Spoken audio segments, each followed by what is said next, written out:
দেখেন আপনারা এই ২-৩ জন অফিসারের অনেক বক্তব্য শুনেছেন। আমি এই বক্তব্যগুলোর দিকে না যাই। আপনি যখন এখানে একটা লাস্টের দিকে আমাদের কাছ থেকে একটা সার্টিফিকেট পাবেন, কয়েকটা সার্টিফিকেটের ব্যবস্থা করেছে, তাই না?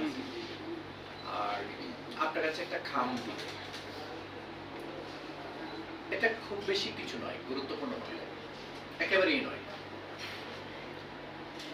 আপনি আমি আপনি কি ফিল করবেন আমি সেটার দিকে একটু নজর দেওয়ার চেষ্টা করছি যে আজকের এই প্রোগ্রামটা কি আপনি কোন দিক দিয়ে নেবেন। একটা সার্টিফিকেট পেয়েছেন, এটা বন্ধুদেরকে দেখাবেন, দেখ আমি তো আমার জেলাতে ভালো রেজাল্ট করেছি, আমাকে উপজেলা প্রশাসন একটা সার্টিফিকেট দিয়েছে, রিওয়ার্ড দিয়েছে। আর অথবা আপনার বাবা মার কাছে আপনাকে একটা সামান্য একটা টোকেন দিবে, একটা সম্মান স্বরূপ, সেটা নিয়ে বাবা মার কাছে দেখাতে পারেন, বা আপনি এটা আপনার নিজের কোনো কাজেও লাগাতে পারেন, অথবা বইপত্র কিনতে পারেন, জামা কাপড় কিনতে পারেন, অনেক কিছু করতে পারেন। কিন্তু জিনিসটা খুবই ক্ষণস্থায়ী। আমি এই জিনিসটাকে একটু দূরে সরিয়ে রাখার চেষ্টা করছি।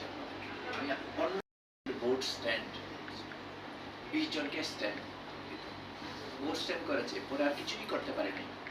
বরং তার চেয়ে যারা ব্যাক বেঞ্চার ছিল তারা হয়তো পরে পরিশ্রমী ছিল, তারা হয়তো ভুল কাজ করে না, তারা সঠিক জায়গাতে চলে গিয়েছে।